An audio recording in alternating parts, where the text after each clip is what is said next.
చిన్నపిల్లలు నేను పాల ప్యాకెట్లు కావాలని అడుగుతున్నట్టు పాపం. చిన్నపిల్లలు ఏడుస్తున్నారు, పాలు లేవు, మంచినీళ్ళు లేవు అని అడిగితే లాఠీలతో పోలీసులతోని కొట్టిస్తా ఉంది ఈ ప్రభుత్వం. ఇదా ప్రజాపాలన? అంటే వరద బాధితులను లాఠీ చార్జ్ చేయడమే ప్రజాపాలన?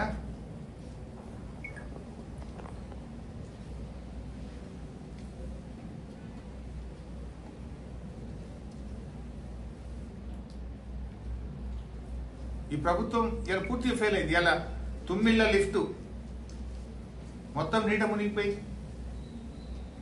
Is it not government failure?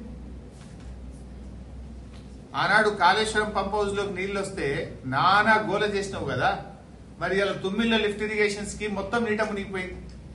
Is it not your government failure? ఏమైంది? ముందస్తు ప్రణాళిక ఎందుకు చేయలేకపోయింది?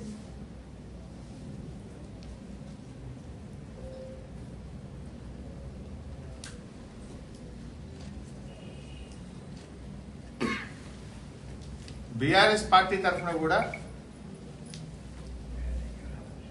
పెద్ద ఎత్తున సహాయక చర్యలు కూడా చేపడతాం. ఏ కుటుంబాలు అయితే నష్టపోయినాయో వాళ్ళకు నిత్యావసర వస్తువులు కానీ, బట్టలు కానీ అన్ని రకాలుగా సహాయక చర్యలు చేస్తాం.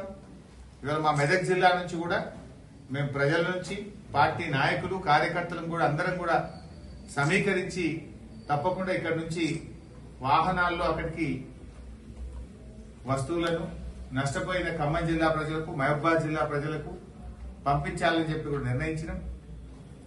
మెదక్ గాని, దుబ్బాక్ గాని, సిద్దిపేట గాని, గజ్వేల్ గాని, నర్సాపూర్ గాని, మెదక్ జిల్లా మొత్తం పాత మెదక్ జిల్లా నుంచి మేము సేకరించి మరి పెద్ద ఎత్తున విరాళాలు సేకరిస్తాం. మా పార్టీ నాయకులు మేము కాంట్రిబ్యూట్ చేస్తాం, మా కార్యకర్తలు కాంట్రిబ్యూట్ చేస్తారు. మేమందరం కలిసి వరద బాధిత కుటుంబాలని ఆదుకోవాలని చెప్పి కూడా పార్టీ పక్షాన మేము నిర్ణయం తీసుకున్నాం. ఇప్పటికే మా పార్టీ నాయకులు మాజీ మంత్రి అజయ్ కుమార్ గారు, ఎంపీ రవిచంద్ర గారు, ఇంకా అక్కడ వెంకట వీరయ్య మాజీ శాసనసభ్యులు, మిగతా శాసనసభ్యులు, మాజీ శాసనసభ్యులు అందరూ కూడా ముమ్మరంగా సహాయక చర్యల్లో పాల్గొంటున్నారు. వారికి తోచిన విధంగా ఆర్థిక సహాయాన్ని కూడా అందిస్తున్నారు.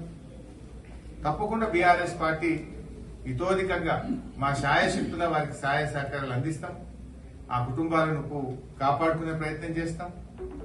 కానీ ప్రభుత్వం ఈరోజు తమ ఫెయిల్యూర్ ను, ప్రజల ఆగ్రహాన్ని ప్రతిపక్షాల మీదకి మళ్లిస్తున్నారు. ప్రజలు తిడుతున్నది మిమ్మల్ని, బుద్ధి తెచ్చుకోండి, వాళ్ళకి సాయం చేయండి. మీరు మమ్మల్ని తిట్టడం కాదు కదా. ప్రతిపక్షంలో ఉన్నప్పుడు మమ్మల్ని తింటివి గవర్నమెంట్ మీద ఆ రోజు. ఇప్పుడు అధికారంలో కూడా మమ్మల్ని తిడుతున్నావు. నీదేం నీతే నాకు అర్థం కాదు. చెయ్యగలిగే స్థితిలో ఉండి కూడా నువ్వు ప్రతిపక్షాల మీద నిందలేస్తే నువ్వు చేసిన తప్పులేవు నొప్పులైతాయా? 25 లక్షల రూపాయలు ఇవ్వండి. నిజంగా అసలు ఎంతమంది మరణించారో లిస్టు బయట పెట్టండి. ప్రభుత్వం ఎందుకు చెప్తలేదు ఇప్పటిదాకా? ఎవరు చనిపోయినరు, ఏ జిల్లాలు చనిపోయినరు, ఎట్లా చనిపోయినరు, ఆ కుటుంబాలను ఆదుకోండి, అంత్యక్రియలకు సహాయం అందించండి. దగ్గరుండి జిల్లా కలెక్టర్లకు చెప్పి అంత్యక్రియలు చేపించండి, తక్షణ సహాయం అందించండి. అసలు ఎంతమంది చనిపోయినరో కూడా వివరాలు కూడా బయట చెప్పలేని దుస్థితిలో ప్రభుత్వం ఉందా?